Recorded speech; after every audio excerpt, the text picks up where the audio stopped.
All right, we're going to go ahead and get started with some announcements. And while some people are still logging into the meeting today, so good afternoon, I guess is the official thing to say here from Central Illinois in Peoria. It is noon and you are here for the Show Me Your Raid Log Lunch and Learn today. So my name is Julie Kaiser. This is one of my first times to MC a meeting, so I'm happy to be able to have this opportunity to be here with you guys today.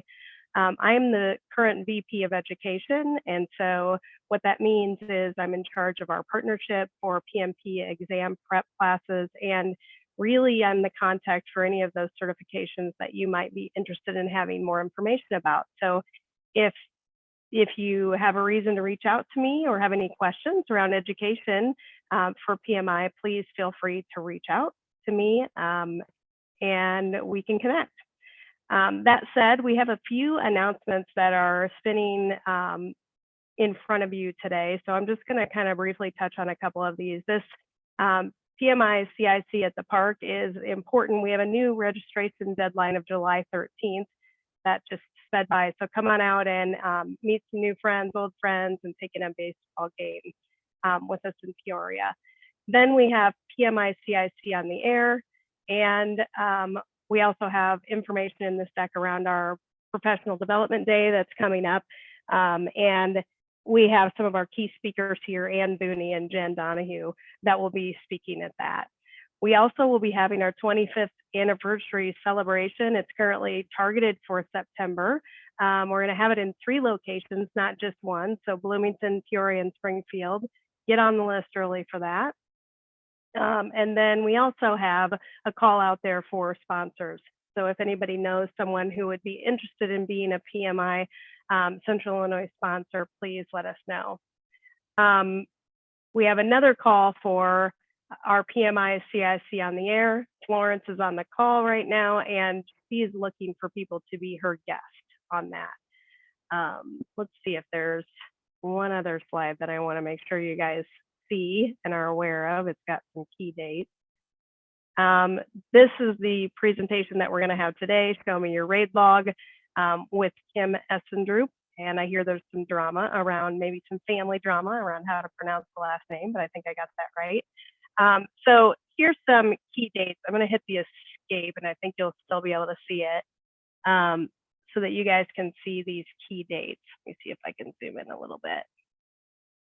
We have an event coming up on Thursday, the 13th. That's going to be a multi-chapter event with our Dallas chapter, Empowering Project Managers, AI and Citizen Development. This should be a great presentation. I am signed up for it. Make sure you check often for our events. We have new member orientation also coming up with Pam Clapp, who's the current president, on July 20th. Ask any questions that you want to, or if you know somebody who's interested in being a new member, send them to this event. Networking event, PMI CIC at the park. This is the Peoria Chiefs game. And the other ones I think that we talked through a little bit. So with that, I'm going to go ahead and get started, and I'm going to introduce you to our speaker because I know I'm excited. I actually saw Kim speak when I was out at PMI Global, and it was a really great presentation. I'm going to stop sharing so that he can grab it here in a moment, but just to give you a little bit of background around Kim, I like this key sentence in his bio. I help our customers because I've been in their shoes and can share pragmatic advice about what works and what doesn't in the world of project and portfolio management. Kim has 20+ years managing teams, managing projects and programs, and PMOs. He's certified PMP, yay, and PMI registered education provider, and he loves to nerd out over PPM with his colleagues and clients. I know he's also got which you'll see his microphone when you see him. He's also got a podcast out there that he does. And personally, he's participated in several endurance sports, it looks like 8 Ironman triathlons, which is so impressive. And most recently completed the 50K, which has got to be a ton of miles. I don't know what it is, Crown King scramble. So maybe he'll tell us a little bit more about that. So I'm going to pass it over to Kim to talk about risks and show me your RAID log. All right. Well, thank you for the great intro there. Hi, everybody. Hope you're able to enjoy your lunch as I'll kind of talk. Can you hear me okay? All right. And can you see my presentation? All right. Super. Well, let's dive right into it. So I am a PMP, project manager, professional as well. I do a lot of project management coaching and training. And as I say in the beginning of all of my podcasts, I've made all of the mistakes that I'm going to try to help you avoid today. And that certainly applies to today's presentation. Now, I've got two jobs that I absolutely love, maybe going on three. The first one is that I am one of the hosts of the Project Management Happy Hour podcast. And what I love about that, in the podcast, I get to speak with a lot of great guests, experts in their fields, and learn about project management to improve myself and how I can manage my projects and deliver, and also share that with our audience. But as cool as it is to talk to all these cool industry leaders, my favorite part is that I actually get to talk to our listeners. I get to engage directly with people that are passionate enough about project management enough to listen to a podcast on project management. And so we have a membership community and we do one-on-one. So I get to talk with our members about things that are working for them. But what's maybe even more interesting is that when I meet with them, I get to learn about the things that aren't working for them and the kinds of struggles and challenges that they're running into. And hopefully I can help them through that. And the second job that I have, which is great and I absolutely love, is with Colme Group. And so it's an organization I founded, and we do project management tool implementations. And doing that, I get to engage with hundreds of PMOs, professional services organizations, and see how they're managing their projects and help them improve it. You know, what are the kinds of things are they doing to help make their portfolio successful? And I see what's working well for them. But again, kind of my favorite thing is I get to see what's not working well for them. I get to see what they're struggling with. And I get to maybe learn from them and help them overcome them. And I feel really privileged to be able to see the successes and struggles for a lot of individual project managers, as well as project management organizations. And having done this for a number of years, I'd say there are maybe two universal truths that I've found. And so the first one is that no matter who you are, what industry you're in, project management is hard, right? I mean, we can all sympathize with that. These are critical change initiatives. And, you know, things go wrong, and project management can be a messy business. And that's why it takes leaders like us, like everybody on this call, and an entire professional discipline in order to successfully deliver those projects and get things done. The second universal truth I found is that projects go wrong because of the basics, based on what I've seen, all my coaching, working with individuals and organizations. It's the fundamentals. It's not that you didn't have a 1,500 line project plan. It's not that you didn't do your PERT analysis or run your Monte Carlo statistical analysis. It's when we don't pay attention to the basics, the fundamentals, that's when things kind of go off track. And I think we probably all know that. And so that's what we're going to talk about today, is how to keep your projects on track and how to course correct by managing the basics. Now, let's talk about learning objectives real quick. So by the end of today's session, hopefully, my aim is to help you learn about what a RAID log is and how it works.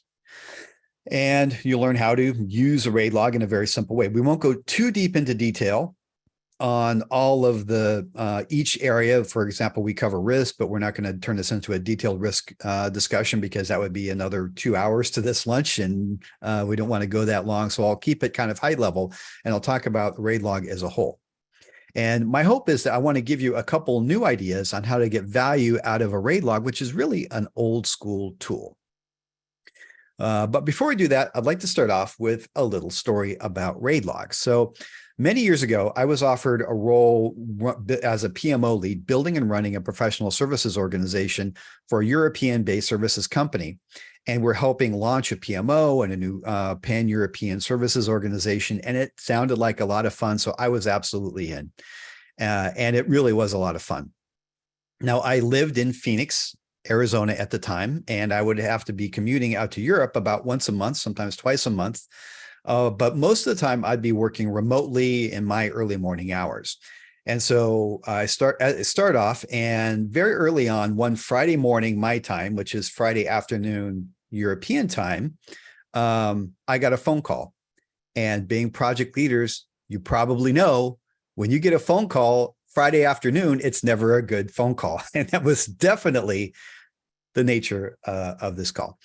So it was my manager, the VP of services, and he said, look, we've got a really big problem with the project. And now that you're in charge of the PMO, it's your problem and you need to sort it out. So apparently we had a team that was delivering a project in the UK, kind of out in the Midlands there, kind of in the sticks. And the project had gone so far off track that this project, which was supposed to make us several £100,000 in fees, was instead, they were going to charge us many tens of thousands of pounds because of how badly we had delivered. They were going to cancel the project. It was with a municipality, so it was very highly visible, and it was a big deal. So that was my weekend on a plane, flying out to UK. So by Monday morning, I was jet lagged, exhausted, drinking the worst coffee I think I've ever had. I was sitting in a really dank conference room decorated in the mid 70s in the somewhere in the UK Midlands, and I was getting absolutely roasted by the customer stakeholders on the other side of the conference room. And they were going on and on about how our team wasn't doing this, our team wasn't doing that, we weren't managing things. The customer had no idea what was going on. And each time they had a complaint, I sat there and listened to it, and I thought, that actually sounds pretty legit. That sounds like a legit complaint. And so what do? Well, first thing I do is I wanted to run them out, right? And my strategy was, let's get them to talk through the problem and ask a few clarifying questions, but I needed to let them air out all their complaints, and they had plenty. And when they were done, I said, is there anything else? Is that everything? They said, yeah, that's it. And so I said, okay. And I looked at my side of the conference room boardroom where I had all of my team members and managers and executives. And I said, well, what about you guys? What kind of problems did you have with the project? And they went off too, just the same way the customer did. The customer didn't give us this. The customer weren't ready for that. They didn't give us this information we needed. And again, I said, each thing they said, I thought that actually makes sense. So again, I let them run themselves out, talk through all the problems. And when everyone was done, I said, okay. And I looked up and down. I said, can you please show me your RAID log? And the room was silent. And I looked at everybody in the eye. So can you show me your RAID log, please? Nobody said anything. They all kind of looked at each other and didn't know how to respond. Now, I don't know if they didn't know how to respond because they didn't know what a RAID log was, or they didn't respond because they realized, oh my gosh, we don't have a RAID log, and they realized how embarrassed they were.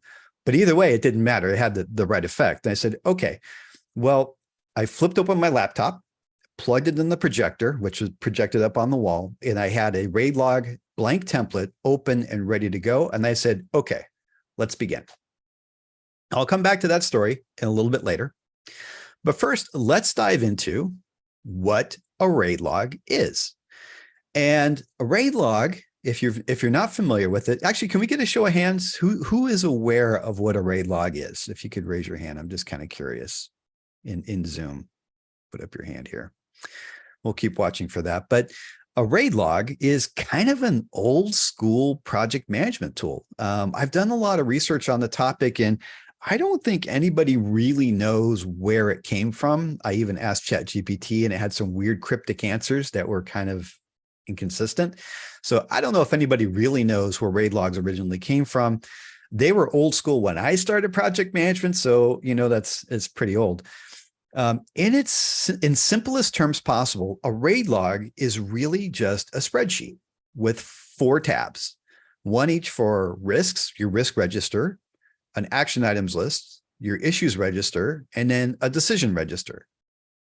And that's it. Stupid simple. But really, there's so much more to what this really is and what this represents than just a simple spreadsheet. Because it's the tool that you use to run your project, as well as to do some important ad hoc planning. It's simple, it's ridiculously dumb and basic, but it's a fundamental tool that most of us have used or should be using to manage our projects. Now, Hey, over time, Kim, yeah. can I interrupt just for a second? I see Paula, and it might be because you asked to raise hands, but Paula, did you have a question, or are you just, yeah, it looks like maybe she put it down. I just thought there might have been a question. Sorry Okay. for the interruption. No, that's all right. We'll come around the questions here in a bit and make sure we get those all addressed. So for me personally, I learned about RAID logs and I kind of get lazy. I mean, project managers, we're busy. We won't call it lazy. We'll call it time efficient. But I always find that when I drift away from RAID logs, projects start to slip off track. I find that I start to get myself in trouble. And so I always fall back to my RAID log to get back on track. Now, why would you bother with the RAID log? Don't we already have enough tools? We've got our Kanban boards, our PPM tools. We've got, Microsoft Project. We got all the other things. Why would I bother with another tool? Well, quiz time. Why do projects go wrong? Because of the basics, because of the fundamentals. So project fails because of the basics, and RAID log is a valuable tool for us because it helps us manage those basics where things can go wrong. But let's get a little bit more specific. Why do projects go wrong? Well, in my experience, they don't go wrong because of the tasks you have in your plan. They don't fail because of your giant Gantt chart or your backlog. It's about the things that go wrong around the tasks. It's the things you have to do to make those tasks, those activities succeed and get done in the plan. So it's not about the plan. It's about keeping the plan on track. And that's really what RAID log is about. So if we were to sit down and say, what are all the things that come to mind, all your projects that you've had that have gone off track in the past, all the pain and suffering we've all had. If we all put them on if we're in a room, we could put them on Post-it notes and put them on the wall and probably wallpaper an entire room with all the problems and troubles we've had on different projects. But if we take all those and categorize them, we could probably say most of those fall into risks, things that could have gone wrong that we had to manage and find a way to stay on top of. Or if we didn't stay on top of them, they became issues, right? Or maybe we had poor decisions or decisions that weren't implemented or made by the right people. And then all of the action items that you have to do to keep those things on track. Now, if we think about a RAID log as an artifact, a project artifact, the worst thing that we can do with a RAID log, and I'm guilty of doing this with my risk log, and let's see if you guys are too. You start off your project, you're very enthusiastic. I'm a PMP, I'm going to do this thing right. And I do my risk log. I've got my risk register. I work with my team. I do my qualitative analysis. I do all those PMBOK things that I'm supposed to do. And look, I've got 50 risks here. It's so good. You put it on SharePoint, never to see the light again. And so we're all probably guilty of that. I know I'm very guilty of that. And the same thing goes for the RAID log as a whole. So, but to get value out of this tool that we need to keep our plan on track, we need to get it out. We need to use it regularly, at a minimum weekly. So it's our regular running operating tool. It's not something we create as an artifact and forget about. It has to be something we use all the time. If you can use it daily, that's even better. Now, one other thing before we go on is when we talk about RAID logs, sometimes the acronym can mean something else. So sometimes there's RAID with a double D, there's other variations. In particular, there is a RAID log is sometimes the A are assumptions and the D are dependencies. Has anybody heard of that one before? A is for assumptions, D is for dependencies. It's just another variation of RAID. And there's nothing wrong with that, but I actually think that's not quite as good as actions and decisions. And the reason for that is, I mean, you're never going to be wrong having additional tabs in there, but an assumption is something when I create my plan, I've made an assumption, a planning assumption. I'm going to assume that I have the material for this. I'm going to assume I have the budget. I'm going to assume that we have a supplier somewhere that we work with that can come in and do this. If that assumption is incorrect, then we have an issue. So every assumption that you have, every planning assumption is inherently a risk. And so I would say there's not really a need to have a separate tab to track assumptions, because assumptions should go straight into your risk log, and they should be probably the first risks that you log in a project. And for dependencies, that kind of goes for the same thing. If you've got external dependencies, well, I need to have the power company come and turn up the power on this date. That's either something I might track as a risk, or maybe even better, I probably track that in my schedule, right? So because it's probably got something to do with my critical path. And so maybe it doesn't quite belong as much in the RAID log as it does in your project schedule. There is a notable exception on that for external dependencies, which I will come back to later in our presentation. All right. So next question I get about RAID log a lot before we dive down too much into it is, oh my gosh, we work agile.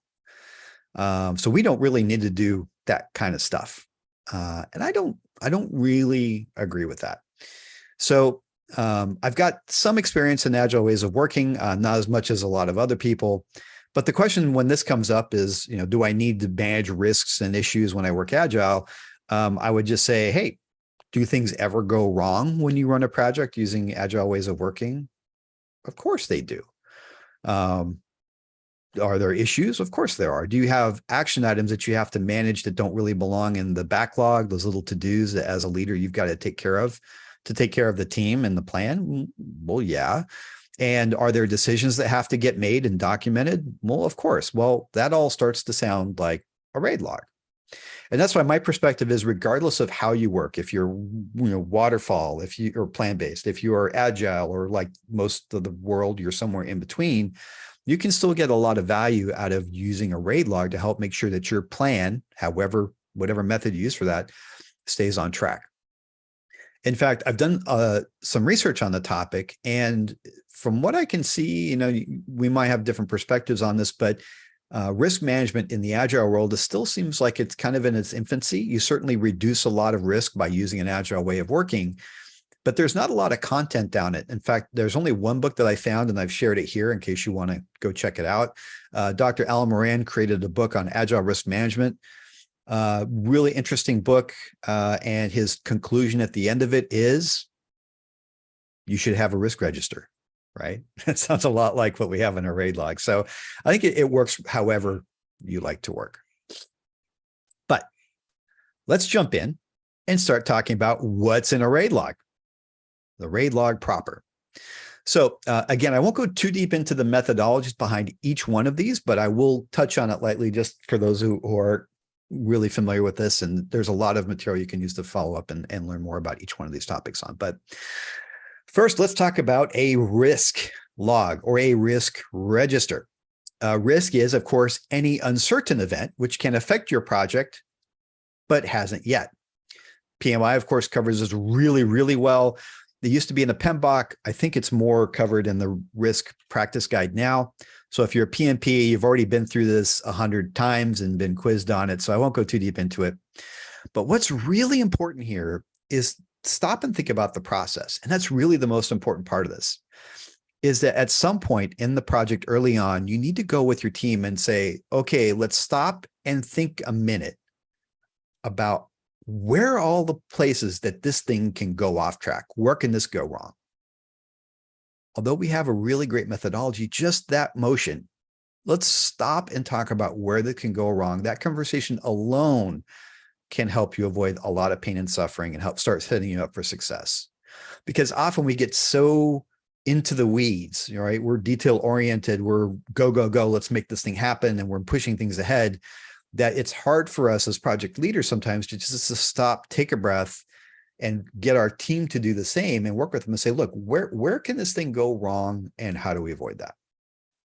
And if you're not doing that, I would encourage you to do that, because you might be doing yourself a disservice. Now, if anybody here has heard of the Standish Group and their chaos report, I don't know, or their other industry surveys. So if you haven't, the chaos report, whenever you see statistics quoted online about project success and failure rates, it's probably from the Standish Group. They have been doing this study for years and years where they study failure of projects. In fact, I just released a podcast episode where I interviewed the founder of the Standish Group, and he talked about his Standish Group that came out on Friday. And they have statistics to say something like, on average, 31% of projects actually succeed and 20% completely fail, and the rest kind of flounder in between. And McKinsey does studies, all these groups do studies, and time again, we always see project success rates are really not that great, which is really surprising considering we've got professional disciplines to do this. We've got ways of working that they're reducing it. So we know projects go wrong because they're really, really difficult. So the moral of the story is that when you're a project leader, you know that the odds are that something's going to go wrong. So if you're not looking after risks, the things that could go wrong and responding to them, you might not be doing the best you can be doing for your project. So I'll challenge you, if you're not today thinking about risks, even if you're not doing the whole process, think about risks, document them, try to think about them with your team and respond to them somehow. My favorite approach to risk management is actually, I spoke with one of the organizers for Ironman Triathlon. So that was a really nerdy moment for me because I love the event. And I talked to them, and if you think about it, they've got thousands of athletes doing an event which pushes people to their physical limits, right? How risky is that from a project management perspective? You're managing this risk, and a lot of your stakeholders are pushing themselves almost to the brink of death, right? How do you manage the risk? You've got logistics, you've got to get aid stations, you're shutting down roads, you got to have race officials. And he says what he likes to do is he thinks an hour ahead of the first athlete. So he's got a rolling timeline in his head. Where are they going to be in an hour, and are they ready? And I love that way about thinking about risk. And you can do the same for your project. To say, okay, it's the first of the month. Where am I going to be at the end of the week? What are the things that can go wrong between now and the end of the month? What are the things that can go wrong? And how am I going to make sure that I clear that course and make sure my athlete, my project, can make it through the next month okay and on track? So good one. Let's move on to talk about the next one, our action items. Action items are just that. They're all the little action items, the little to-dos that always pile up on us as project managers. Very often we feel overwhelmed with them. And I like to draw a distinction between an action item that would go on your RAID log and an activity or a task that would go in your project plan or your backlog. And the way that I like to conceptualize this is an action item is a task or an activity that does not directly contribute to delivering project value, but it's important to support the activities that do or the team that does. So for example, I have a meeting with my team and, oh, hey, we need to find a new conference room, or you've got all these little outputs from your meeting, things that you've got to do or follow up on. You're not always going to go in and add those to your project plan and rebaseline. These are follow-up items that you need to do, or you need to make sure the team gets done. Our projector broke. We're losing access to our conference bridge. I've got to do these follow-ups from the meeting. I need to make sure that the procurement has released the RFP. It's all the little things that we need to do to demonstrate that we're on top of our project and keep everything moving, that, again, don't really necessarily go into the backlog. And the litmus test that I like to use is it on a critical path? Then that shouldn't go in your action item. That goes in your plan. Do you have to have resources? Do you have to have budget assigned to that task or activity? Then that probably goes more into your plan and not so much into the action items. And so how do we track that? Well, it's pretty simple. We have an action item list, just basically a spreadsheet that has a spreadsheet tab that has all of your action items. Again, as a good project manager, you've got a description of the activity, you've got a date, and you've got a person assigned, and it's really nice, sort and filter. We're all spreadsheet pros, so that makes it really super easy for follow-up. All right, what's next? Oh, issues. Who gets through a project issue and says, wow, I'd like to have me some more of that? Probably nobody. And that's really the purpose of the issue log. So it is a log which tracks unexpected problems, or really anything that takes your project off the plan. It's a register of all those. Sometimes when you have a big problem, a critical issue, your life becomes 100% about managing and resolving that issue. And you need a platform. You need a place where you can track all the details of that ongoing issue and what's going on to get that resolved. And that's really where having an issue log pays for itself, because you have a central place. You can say, okay, if you want to see an update, go see that, or you can pull up this issue log and look at that particular issue and keep yourself on track and use that to share through Zoom or presentation, whatever you're using. You can keep all of your latest updates and say, okay, here we go. And with a tool that you have to track issues, you can actually create a little bit of a life cycle. And this can be really important depending on the issue and your industry, because just solving an issue, stopping the bleeding, doesn't necessarily solve the problem. You might have remediation. You might have cleanup that you have to do once the issue is resolved. You might be held accountable to root cause resolution, root cause identification, and then resolving the root cause. And so as the project moves past this issue, onto other things, you may still have to keep track of that issue and go through the rest of that process. And of course, finally, we want to learn from this issue because we probably don't want to repeat that in the future. So being able to go back to your project at the end or other projects and look at all the issues they encounter, learn from those, and take that forward is really critical to help us continually improve our delivery. And finally, in our core tabs, decisions. And this is often really neglected, as important as it is. Throughout a project, we have maybe some planned decisions, like maybe we have phase gates and sign-offs and things like that. But often we'll have ad hoc changes that come up, or ad hoc decisions that have to be made up. Like, do we want to decide on to increase the scope or change the budget? A project is an exercise in progressive elaboration, and each step of that elaboration, we need to make sure that our stakeholders and sponsors are okay with the detail that we've added to that project. And so those are other decision points. Whether that decision is planned in advance or ad hoc, we always have to stop and think through them. And this is where a decision log is really handy for us as a project manager, because if we stop and document it, we can think through and talk through with our team who has to make the decision, who's authorized to do that, who is impacted by the decision, and how are they impacted? What happens if the decision doesn't get made or doesn't get made on time? And for that matter, what is the date that I have to get this decision made by? What is the decision? What are the different options we have, A, B, C, D, or something else? And what are the impacts of each of those decisions? So those are things that we want to think through. And this is really important because regardless of the decision, as a project manager, it's our responsibility to help ensure that the decision makers that we have are prepared and informed, and so they can make an informed decision. And so you don't want to just say, hey, make a decision. You need to help educate your team. We need this decision made. Here's what the decision is. Here's what the impacts are. Here are some options that I've identified. And I would even say that most of the time, project managers should help guide and say, these are 3 decision options, and I recommend A, and here's why I recommend decision A.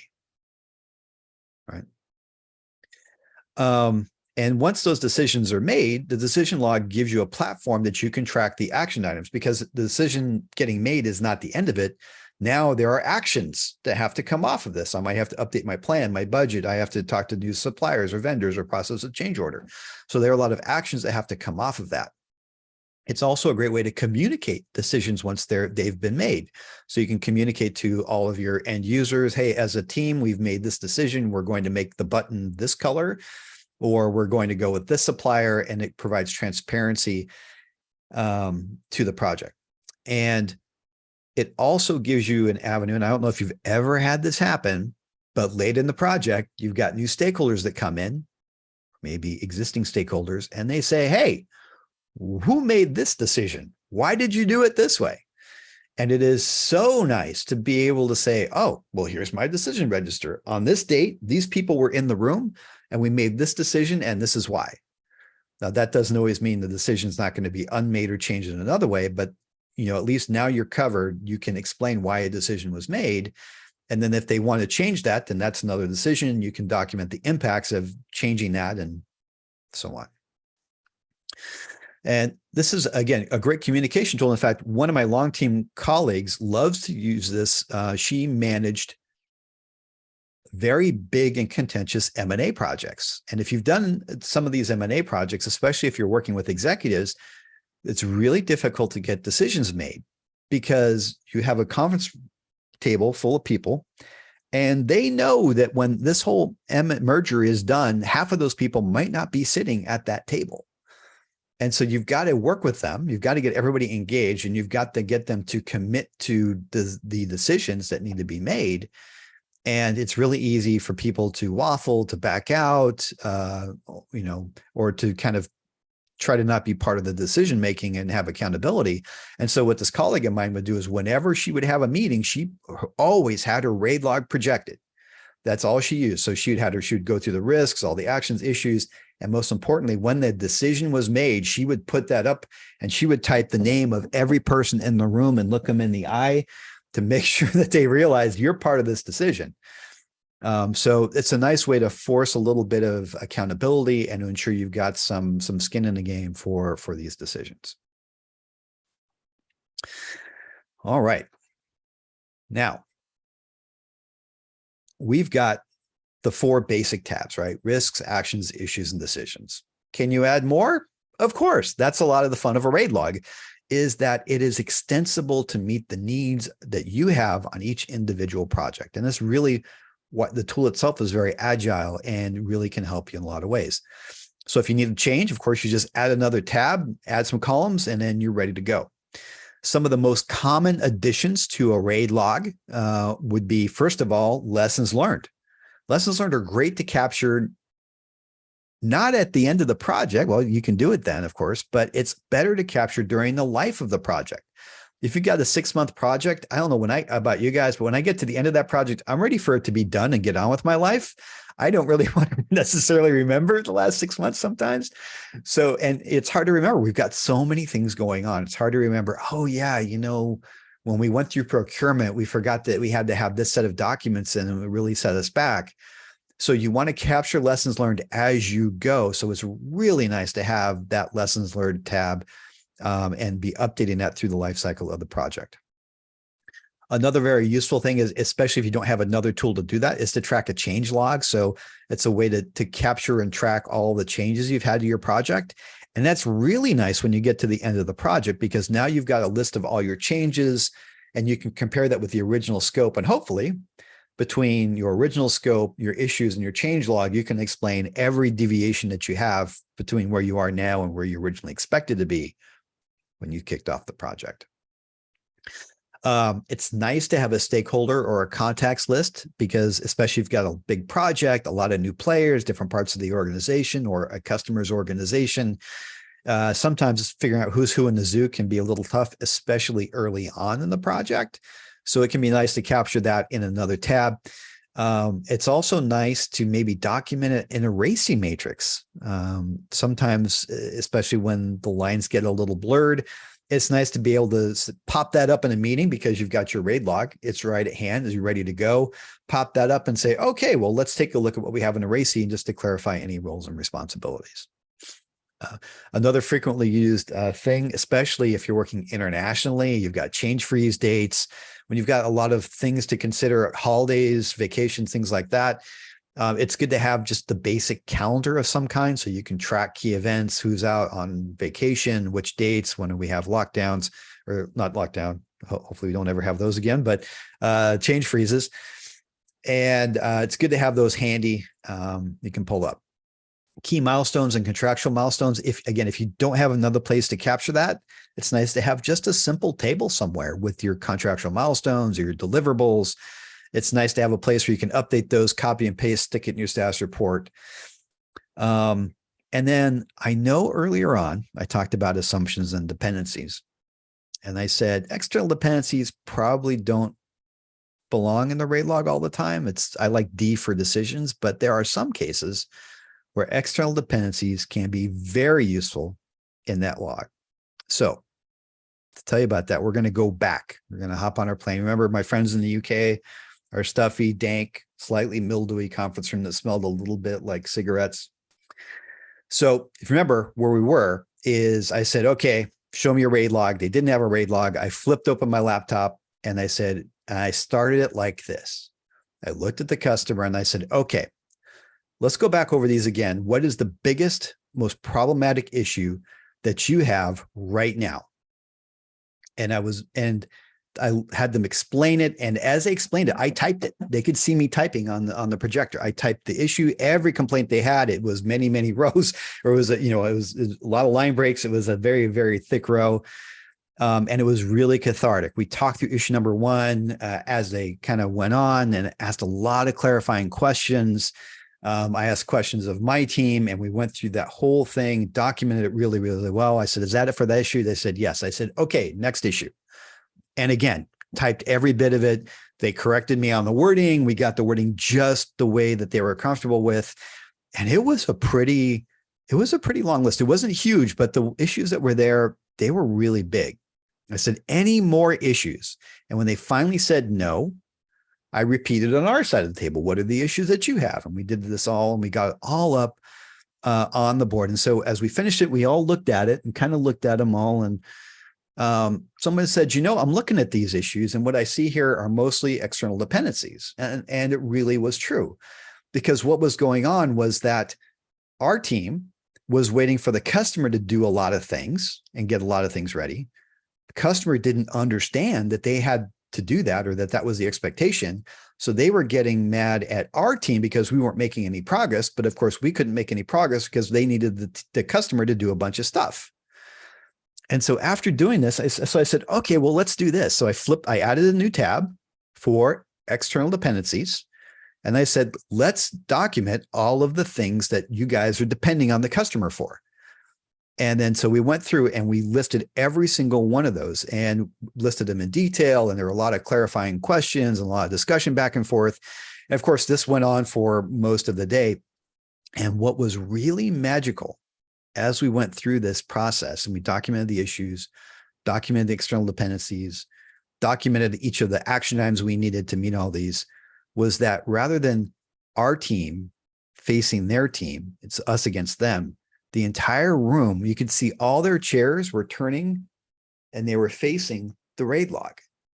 It was our joint team, both sides of the table were working together to resolve the problems on the board instead of facing and fighting each other. And so we had externalized that conflict into something that we could team up on and work out together.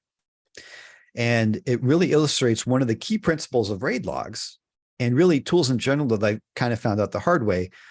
And it's this, is that the more chaotic the environment, the more problematic it is, the more people will gravitate to a tool, to a simplicity of a tool as simple as a raid log. People gravitate towards simplicity when they feel like they're in a state of chaos and there's not a lot of certainty.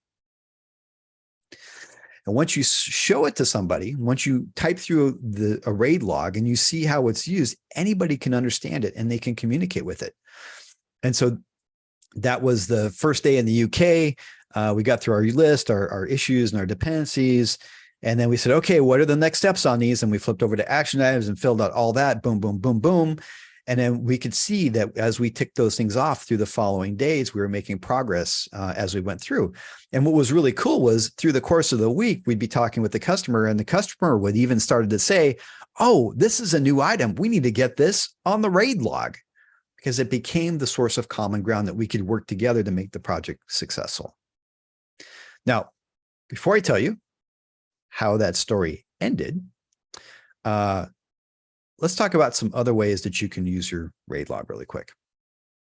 So using a raid log, of course, if you use it on a regular basis, it lets you stay on top of your projects because you're always aware of where your project can go wrong, what has gone wrong, and you're keeping on top of that and making sure it succeeds.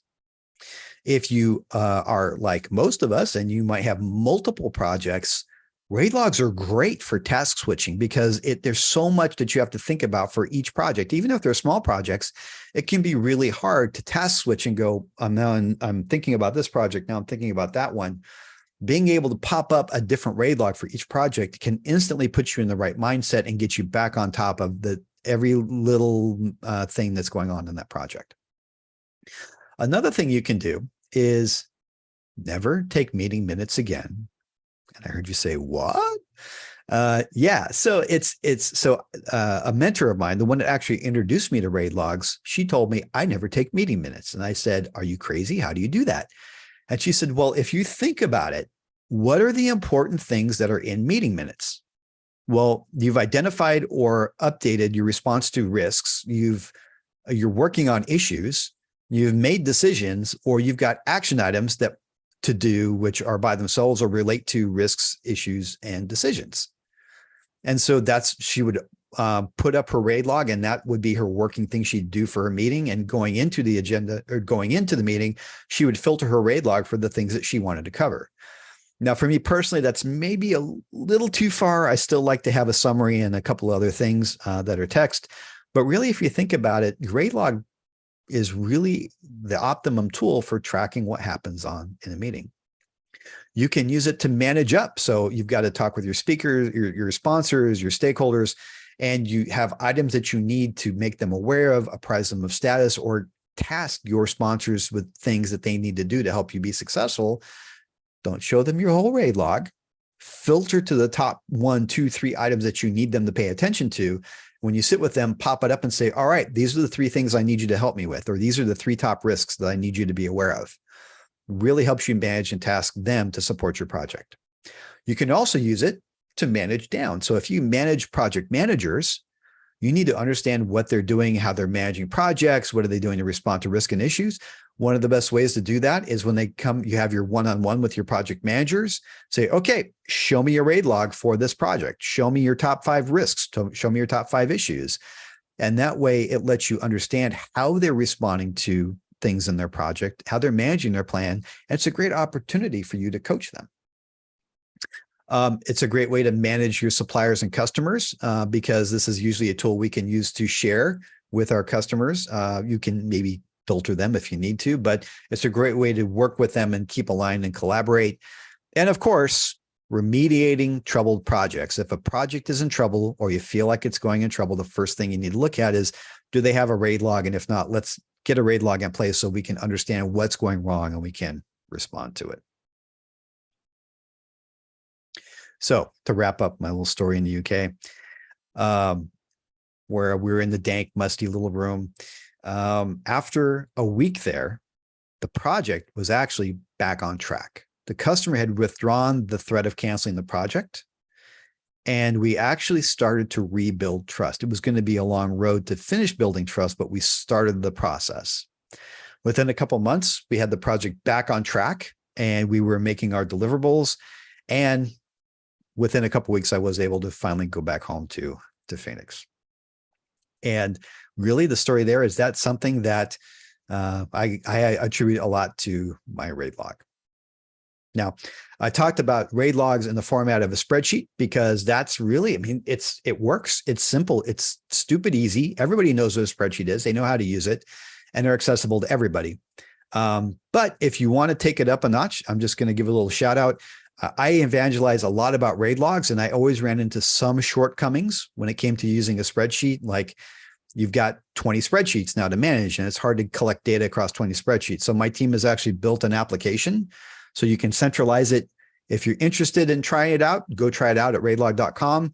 If you're happy with your spreadsheets, use your spreadsheets. What the important thing for me is that you're using a RAID log, whatever format it's in, to manage your projects.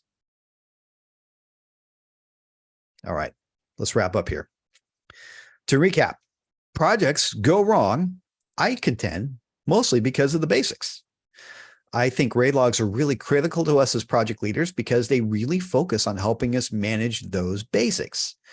And RAID logs work regardless of how you work, your project size, your methodology, no matter what. So I think they can really help you if you're not using them today. So I encourage you to give them a try. But I hope that the biggest thing that you walk away with today is that whenever you start to feel like you're not totally in control of your project, or you start to feel that little twinge of uncertainty, whenever you have to start a project, or when you have to take over someone else's possibly broken project, or you're sent in to go remediate to try to save a broken project, I hope that the first 5 words that you say to yourself or the people in your room is, show me your RAID log. And that's it. All right. We got some questions here. We got 10 more minutes. Oh my gosh, there's a lot of discussion here I missed. I see a couple of questions. Okay. I think anybody who wants to turn on their camera, come off mute, ask their question is more than welcome. I do see an interesting question here from Renee, saying, I have a hard time challenging my team on how to get them to consider how the potential risk can be mitigated. Not sure if anyone has any clever ideas on how to help them work through that. Does that question make sense? It does. And that's, I think maybe part of it is trying to, I know for me, I get into project management vernacular. I start talking about project managing things. So I know for me, it's easier if I step back and say, hey, so what's the problem, and talk about how the problem occurs. Have them talk, like, can you explain it to me? Can you tell me how this takes us off track? Can you tell me what are the causes? And say, okay, how can we avoid it? Is there a way to avoid it? Is there a way to keep this from happening, or maybe less likely, or reducing the damage if it does? So it's really, I personally, I have most luck when I make it as conversational as possible and try to not use my PM vernacular. I don't know if that helps, Renee. It does. And I just think sometimes it's hard to get them down to that level where they can think of the mitigation steps, or, what can we do differently? They're so at the high level of this is going to happen. You can't talk them down off the cliff to say, and if it doesn't happen, or if we do this, here's what could happen. It's kind of just getting them to twist that mindset of it's all bad if it happens versus it could be a good thing if it happens too. So thank you. Well, actually, there's one more thing on that. So I got a chance to speak with Dr. Josh Ramirez, and he is a neuroscientist who actually developed kind of an approach on project management that takes into account human behavior. And it's really fascinating. And I'm still studying it because it's really interesting. But one of the things he does is he does not like to use the word risk, because in the human mind, a risk might not happen. So maybe I don't have to worry about it. He, instead of calling them risks, he always calls them obstacles. Because if you identify something as an obstacle, it's something that, oh, well, this is something that's in the way. So we need to figure out how are we going to get around it or through it or under it, whatever it's going to happen, or we're just going to hit it and deal with it. So sometimes just making that change and just calling them obstacles. What are the obstacles we have to making this happen? It can really change. It's small and subtle, but it changes the way a lot of people think about it and can change the conversation. So I love that idea. Thank you. All right. I'm looking through here. We had some discussion around, and you hit the slide, I think, in the topic right after Ingrid, you asked it, but asking about if people have Agile or Agile projects or our product managers, are you recording risks? And we all agreed that was something that was a challenge. It is. And so Kate and my podcast co-host and I talk a lot about this because Kate is a product manager. She's not technically a project manager. She's a product manager.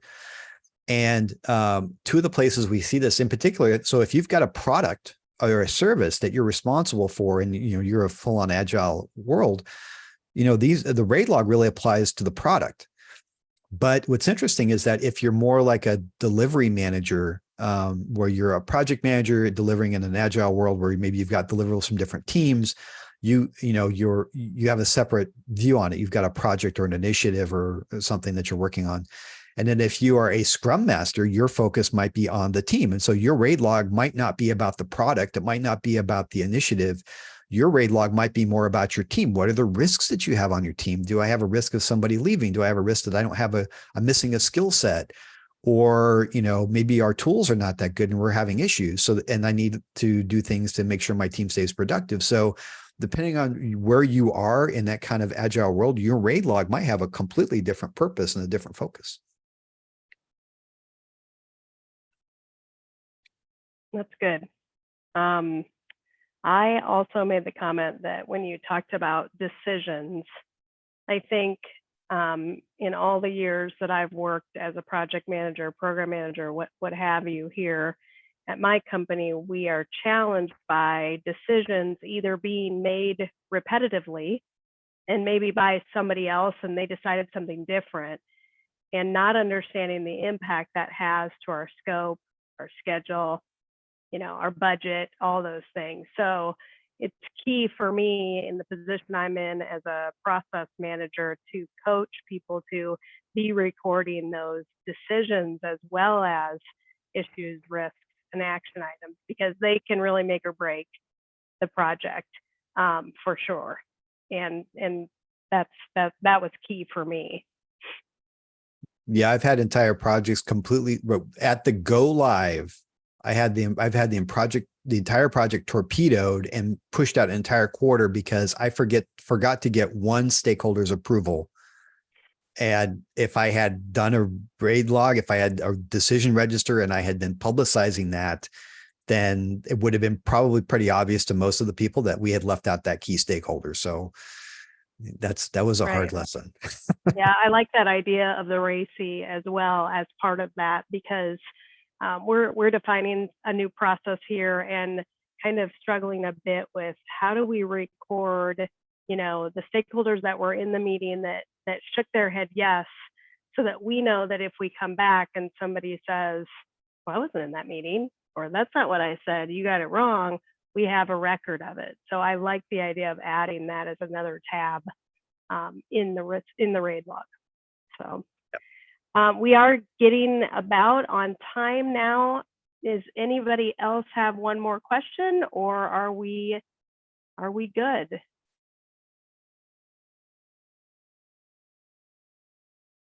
All right. Doesn't look like it. So Ingrid and I both pasted in mine at the beginning of the meeting, and she just pasted it, but a survey for you guys to fill out, because we love to get feedback on these sessions that we're having. And so she did post the link to the Survey Monkey right into the chat for you guys to fill out. And Kim, thank you so much for coming and presenting.